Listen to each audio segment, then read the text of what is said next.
மூன்றாவது முக்கியமான விஷயம் நான் என்ன பார்க்குறேன்னா, விஜய் வெளியில் வந்து அட்லீஸ்ட் ஒரு ட்வீட்டோ ஒரு இன்ஸ்டாகிராம் போஸ்ட்டோ இந்த மாதிரி டிவிகே தொண்டர்களும் விஜய் ஃபேன்ஸும் மற்றவங்களை யாரையும் கெட்ட கெட்ட வார்த்தையில் அட்டாக் பண்ணாதீங்கன்னு சொல்லியிருக்கணும். ஏன்னா இங்கே வந்து இந்த இந்த விஷயத்தை பற்றி பேசினாலே டிவிக்கு மேலே சின்னதாக குறை சொன்னாலே அவங்கள கெட்ட கெட்ட வார்த்தையில் திட்டுறது வந்து ரொம்ப காமனாக போய்கிட்டே இருந்தது. ஏன்னா இப்போது நடிகை ஓவியாவை அவ்வளோ கேவலமாக திட்டினாங்க. சோஷியல் மீடியா இன்ஃப்ளூயன்சர் தனுஜாக்காவை ரொம்ப ரொம்ப கேவலமாக திட்டினாங்க.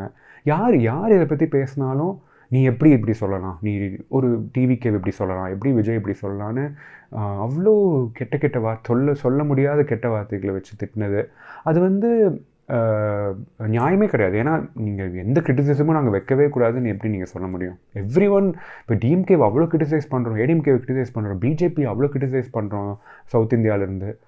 அவங்க யாரும் கெட்ட கெட்ட வார்த்தை திட்டுறது இல்லையே, அவங்க தரப்பு நியாயத்தை சொல்கிறாங்கல்ல. ஸோ நாங்கள் கிரிட்டிசைஸ் பண்ணால் நீங்கள் நியாயத்தை சொல்லுங்கள், நீங்கள் கெட்ட வார்த்தையில் திட்டுறது எந்த வகையில் நியாயம்? ஸோ எனக்கு தெரிஞ்சு டிவிகே லீடர்ஸும் விஜயும் வெளியில் வந்து நீங்கள் கெட்ட வார்த்தையில் திட்டாதீங்க அப்படின்னு சொல்லியிருக்கணும். அது வந்து ஒரு பெரிய மைனஸாக நான் பார்த்தேன்.